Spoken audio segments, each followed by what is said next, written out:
이어서 더불어민주당으로 가보도록 하겠습니다. 더불어민주당의 박주민 원내수석 부대표 전화로 연결되어 있습니다. 의원님 안녕하세요. 네, 안녕하십니까.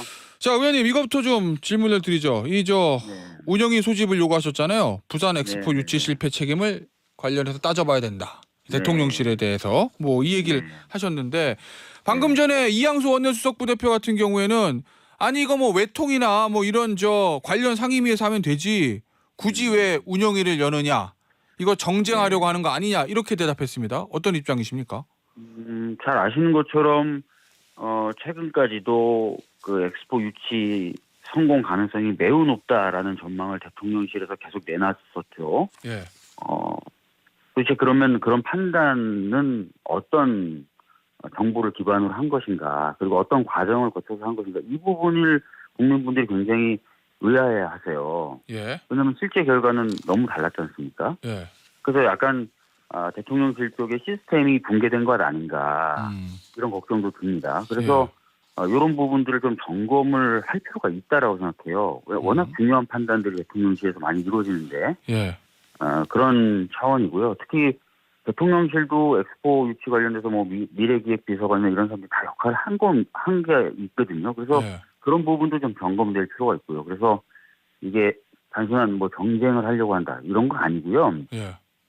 반드시 필요한 부분을 확인하고 점검하려고 한다 이렇게 좀 봐주시면 좋을 것 같습니다. 근데 의원님, 사실은 이 국제 행사를 항상 유치할 수 있는 건 아니잖아요. 평창도 삼수 끝에 우리가 유치를 한 건데. 네. 근데 이거 유치 실패를 가지고 실패 원인 찾으려고 그때마다 뭐 운영이 열어가지고 원인 따지고 이러면 이게 잘못하게 되면 정쟁으로 옮겨갈 수도 있는 거 아니에요?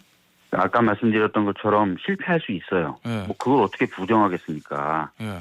다 사람이 하는 일이고 또 여러 나라가 경쟁하는 일인데요. 다만 최근까지도 대통령실에서는 결선 투표 간다, 결선 투표에서 뒤집을 수 있다라는 전망을 계속 냈던 거지 않습니까? 그렇긴 하죠.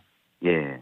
그리고 그 전망에 따라서 아시다시피 예산도 굉장히 많이 썼어요, 그죠? 네. 근데 결과는 그 예측이라든지 이 판단이라든지 또는 전망하고는 너무 다르게 나와서 예. 아까도 말씀드렸던 대로 뭔가 어떤 정보를 취합하는 과정이라든지 또는 예. 그 정보를 가지고 뭔가 판단하는 과정에서 좀 심각한 오류가 있었던 건 아닌가라는 생각이 들고 예.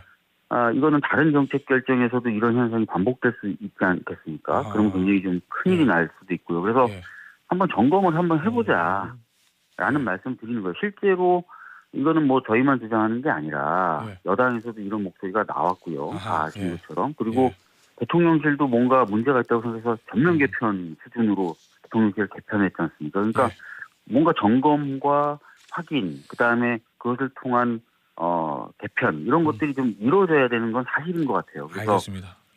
운영위를 좀 소집하겠다라는 말씀을 드렸던 겁니다. 근데 혹시요 의원님 이거 내년 총선이잖아요. 네. 이 부울경 특히 부산이 민주당 현역 의원도 3분이나 있고 중요한 지역이잖아요. 민주당 입장에서는. 네. 근데 지금 부산 시민분들이 아무래도 좀 이 실패로 많이 좀 우려하고 계실 텐데 여기에 민주당이 이거 왜 실패했냐 계속 공세를 펴는 게 혹시 민주당이 내년 총선 부산 민심 다독이는데 도움이 될까 하는 생각도 좀 들어서요. 아시다시피 이제 엑스포 유치 실패했을 때 당연히 저희들도 너무 마음 아파했고 또 특히 부산 시민분들 마음 아프신 것 너무 저희들도 절감했죠. 그래서 뭐 또 문제제기나 이런 것들을 굉장히 자제를 했었어요. 그런데 이후에 이제 이 실패의 책임을 전 정부 탓을 많이 하셨고요. 문재인 정부에서 늦장 대응했다 뭐 이런 그런 얘기들이 자꾸 나와서 저희들은 이제 걱정이 되는 게 또 전 정부 탓을 하고 그냥 끝나버리면 아까 말씀드렸던 대로 어떤 시스템상의 잘못된 부분이나 이런 것들을 점검을 못하고 또 개선을 못하고 지나가는 것 아닐까. 그러면은 아까도 말씀드렸던 것처럼 이 대통령실이라는 데가 워낙 중요한데 이런 상황이 또 재발되고 하면은 또 막대한 어떻게 보면 국가적 손실이라든지 손해 이런 것들을 볼 수 있다. 이런 걱정 때문에 그런 겁니다. 그래서 저희들이 이거를 뭐 아까도 이양수 지금 얘기하셨는데 경쟁 차원에서 접근하기 참 어려운 사안이고 그렇게 하려는 마음도 없습니다. 알겠습니다. 오늘 2+2 협의체 여시잖아요. 여당하고. 네네네네. 민주당이 우선순위를 두고 있는 부분 또는 뭐 이거는 조금만 서로 양보하면 합의 가능이 있다라고 하시는 부분들이 있을까요? 아직 이제 저희가 당 차원에서 2+2에서 다룰 법안이 무엇인가에 대한 결론을 내리지 못했습니다. 무슨 얘기냐면 네. 저희 당 차원에서 당 독자 차원에서 이제 하려는 법안들이야 이미 진작에 선정이 됐고 또 그것을 해당 상임위에서 논의하고 추진하는 과정이 있는데 2+2에서 다뤄야만 되는 법안들이 어떤 것일까는 한 번 더 판단을 거쳐야 되지 않습니까? 그래서 이제 어제 정책위하고 간단한 회의도 하고 했는데 아무래도 뭐 오늘 당장 만났을 때 저희는 ABC를 좀 해보고 싶습니다라고 말씀드리기 조금 이른 감이 있고요. 오늘은 아마 이양수 소장님하고도 말씀을 나눴는데 뭐 첫 대면하는 자리 정도의 자리가 되지 않을까 싶어요. 알겠습니다. 이 저 쌍특검하고 세계 국정조사 요구하고 계시잖아요. 뭐 아시겠지만 국민의힘에서는 이거 반대하고 전혀 응할 생각이 없는 것 같은데 그럼 민주당 이제 단독 처리를 가시는 겁니까? 아시다시피 이제 쌍특검법은 저희 당만 요구하는 게 아니라 사실 정의당이나 다른 당들도 원하고 있는 거고 특히 올라가 있는 두 개의 특검법안은 민주당 안이 아니라 정의당 안입니다. 그래서 이런 것들도 판단해 주실 필요가 있고 두 번째는 이 쌍특검법은 현재 국회법에서 정한 패스트 트랙 지정 절차를 거친 법안들입니다. 그 얘기는 무슨 얘기냐면은 시간이 지나면 자동적으로 표결하는 법적 절차가 진행이 된다는 것이고요. 그래서 이걸 저희가 막 무리하게 막 파행시키면서 막 하고 그런 건 아니라는 거죠. 알겠습니다. 법적 절차에 따라 진행되는 거라는 거. 그다음에 국정조사 말씀하셨는데 국정조사 같은 경우도 사실은 저희가 할 수 있는 법적 절차는 다 밟았습니다. 그러니까 2명 이상의 국회의원이 서명을 통해서 이런 사안에 대해서 국정조사를 했으면 좋겠습니다라고 요구하고 그 요구가 국회에 보고되면 사실 남은 절차는 국회의장님이 요걸 해당 상임위에서 해라, 특위를 만들어서 해라 이렇게 정리만 해주시면 바로 절차가 가동되게 법에는 돼 있거든요. 그래서 저희들은 법적인 절차에 따라서 정당한 의정 활동을 하는 것이니까 국회의장님이나 또는 여당이 협조해달라는 그런 말씀이에요. 근데 마치 이게 막 없는 권한을 행사한다든지 뭔가 자꾸 저희가 무리하게 막 뭘 하려고 한다는 것처럼 말씀하시면은 사실 의회의 정상적인 활동 중에 상당 부분이라고 할 수 있는 정부에 대한 견제나 감독 이 부분이 많이 약해질 수밖에 없어요. 그래서 알겠습니다. 여당도 협조해 주셨으면 좋겠습니다. 자, 의원님 저 조희대 대법원장 후보자 인사청문회가 있었잖아요. 네, 오늘도 진행됩니다. 오늘도 진행되는데 이거 좀 방향은 잡으셨나요? 지난번에는 부결을 민주당에서 주도해서 부결이 됐는데 이번에는 어떤 입장이십니까?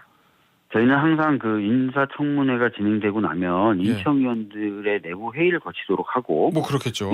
인청위원들의 의견을 존중하는 형식으로 의사결정을 해나가거든요. 그래서 아직 이제 인청이 끝나지 않았고 오늘도 인청이 진행이 됩니다. 그래서 인청이 일단 끝나면 인청위원님들 아마 내부 회의가 뭐 있겠죠. 그러면 그 의견을 저희가 의총이나 이런 데서 보고를 받고 판단하는 절차가 남아있기 때문에 당장 저희가 뭐 어떤 방향을 정했다 이렇게 오늘 말씀드리기는 좀 어려울 것 같은데요. 알겠습니다. 어제 이제 그제죠? 개각이 있었습니다. 6개 장관이 새로 임명이 됐으니까 이제 인사청문회가 6개가 열리는 건데. 추가 개각도 있답니다. 민주당에서는 이 인사청문회 중에서 가장 중점을 두고 있는 장관 후보자는 누구예요? 아무래도 경제에 대해서 책임을 크게 지게 될 기재부 장관, 그쪽 부분이 되겠죠. 그리고 중소기업 벤처, 오영주 장관 후보자요. 그쪽도 사실 경제 쪽에서의 역할 있을 것 같고요. 뭐 다 중요하죠. 뭐 국토부도 중요하고 다 중요해서 저희들은 모든 상임위에 해당되는 모든 상임 간사님들하고 어제 점심을 좀 먹으면서 회의를 했는데 인청을 좀 제대로 준비를 해달라고 주문을 했습니다. 알겠습니다. 의원님 지난번에 출연하셨을 때도 제가 선거제 관련된 질문 드렸었는데 또 상황이 좀 많이 바뀐 것 같습니까? 어제 이제 채널 A 단독 보도를 보니까 병립형으로 민주당이 가닥을 잡았다 이렇게 보도가 됐더라고요. 병립형으로 가는 겁니까 민주당도? 그러니까 어제 저도 그 채널A 단독 보도가 있었고 그래서 기자분들이 그 보도 내용 관련해서 전화를 많이 주셨는데요. 제가 이제 전화 주시는 기자님들마다 제가 반복적으로 말씀드린 게 있습니다. 아직 당 지도부는 입장을 정한 게 아니다. 그래요? 네, 그래서 특히 채널 A 그 기사가 누구 발로 나왔냐 했더니 그냥 지도부 관계자 뭐 이런 식으로만 나왔다는 거예요. 그래서 예. 참 누가 그런 말씀하셨을지도 분명하지 않은데 아직 지도부 또 당의 입장이 정해진 건 없다라는 말씀을 제가 기자를 빌어서 분명하게 드리겠습니다. 아 그래요? 그런데요 네. 오늘 또 보도 나온 거 보니까 이거 저 왜 병립형 가는 거에 대해서 저 비판적인 측면 중에 하나가 왜 약속을 어깁니까? 이재명 대표 공약이었는데 이런 얘기에 대해서 홍익표 원내대표가 네. 약속이 다 지키냐? 김대중 전 대통령은 은퇴 번복까지 했다. 뭐 이런 얘기도 했다고 그래가지고 이거 병립형으로 완전히 가는 거 아니냐 이렇게 해석이 되는 거 아니겠어요? 홍익표 대표님 같은 경우 그 인터뷰하고 이제 저하고 말씀도 나눴는데 예. 본인이 병립형을 시사하거나 병립형을 주장한 것이 아니다.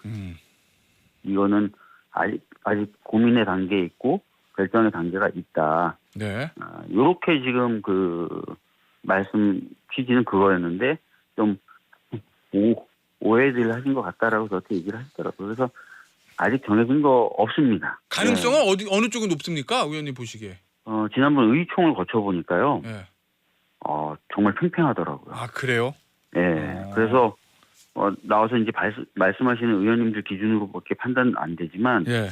제가 봤을 땐 거의 반반으로 나눠져 있는 것처럼 느껴졌습니다. 한 14분 정도? 14분인가 17분 정도 발언을 하셨는데 예. 거의 반반이었던 것 같습니다. 알겠습니다. 당내 정치 상황 좀 질문을 드리죠. 네네. 이낙연 전 대표의 신당 창당 가능성은 어느 정도 있다고 보세요? 글쎄요. 전 이런 질문 받을 때마다 참 어려운데요. 아니 그렇겠죠.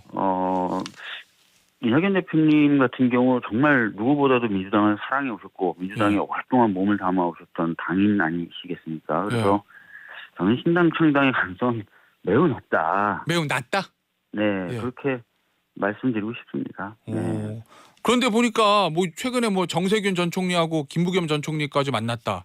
뭐 3총리가 연대하는 거 아니냐 뭐 이런 일각의 해석도 있어서요. 그 부분은 어떻게 보세요? 저는 뭐 지금 말씀하시는 다른 두 분, 뭐 김부겸 전 의원님이나 이런 분들도 마찬가지라고 생각해요. 그러니까 당에 대한 애정이 누구보다도 강하고 돈독하신 분들인데 신당을 만든다든지 이렇게 하시진 않을 거라고 생각합니다. 알겠습니다. 그런데 의원님, 이낙연 전 네. 대표 최근 인터뷰 보셨겠지만 이재명 대표에 대한 어떤 비판이라든지 이런 수위가 계속 좀 높아지잖아요. 톤 자체가. 네. 이거 혹시 이재명 대표가 이낙연 전 대표 먼저 만나서 좀 뭔가 어떤 메시지를 내든지 화해나 통합의 제스처를 먼저 취해야 될 필요성 같은 거는 없는 건가요? 항상 당연한 민주적인 단체고 조직이다 보니까 여러 목소리가 있을 수밖에 없고 또 있는 게 당연합니다. 그래서 그런 차원의 어떤 비판이라고 보시면 좋을 것 같고요.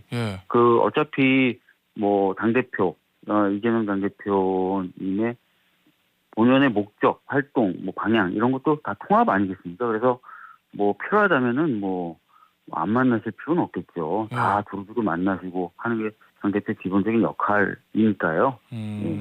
아니 근데 최근에 이상민 의원 탈당한 부분에 대해서도 구체적인 언급이 없고 이낙연 전 대표의 신당 창당 가능성에 대한 기사가 쏟아지는데 거기에 대한 어떤 가시적인 조치 같은 게 없어서 과연 이재명 대표의 속마음은 뭘까 이게 제가 궁금해서요. 네. 뭐 통합을 위해서 항상 애쓰시니까 뭐 필요하다면 만나시거나 뭐 말씀하신 대로 여러 가지 어떤 조치들을 취하실 거라고 봅니다. 알겠습니다. 이 최근에 김용 민주연구원 부원장이 정치자금법 위반 혐의로 실형 선고받고 법정 구속되면서 이재명 대표에 대한 뭐 재판 리스크 얘기 다시 나오지 않습니까? 그 부분에 대해서는 어떻게 보세요? 네. 일단 뭐 1심 판결이 그렇게 나왔는데요. 좀 항소심이나 이런 과정 좀 지켜봐야 될 것 같다. 정도의 저는 생각을 하고 있는데요. 우선은 그 유동규 진술 자체가 좀 오락가락 많이 했었다는 평을 받았지 않습니까? 근데 진술에 좀 의존해서 내린 판결이기 때문에 항소심 내는 데서 결과가 달라질 수 있을 거라고 생각하고요. 그 다음에 이 사건하고 이제 이재명 당대표님하고 바로 막 이렇게 엮어서 여러 이제 공격들을 하시는데, 저는 뭐 경선 때 자금을 담당하거나 그런 역할을 하진 않았는데 예. 하여튼 뭐 제가 아는 사정상 경선 자금이 뭐 부족했다거나 아하. 이랬던 얘기를 들어본 적이 없거든요. 알겠습니다. 그리고 경선 자금 모아놓은 경선 자금도 다 쓰지 못했다라는 얘기를 오늘 들었기 때문에 별개의 사안으로 좀 봐주시면 좋을 것 같습니다. 알겠습니다. 청취자 질문이 들어와서 짧게 답변 좀 부탁드릴게요. 네네. 2442님께서 이낙연 전 대표에 대한 출당 청원 삭제됐던데 이재명 대표가 지시한 건가요? 이렇게 질문 주셨어요. 저는 사실 그 사실관계는 모르고 있습니다. 아, 그러세요? 예. 답을 좀 드리려면 확인을 좀 하고 말씀을 드려야 될 텐데 예. 방금 지금 말씀 통해서 제가 지금 처음 접하네요. 알겠습니다. 어쨌든 뭐 청원은 삭제가 됐다고 합니다. 오늘 인터뷰 여기서 마무리하도록 할게요. 더불어민주당 박주민 의원이었습니다. 감사합니다. 네, 감사합니다.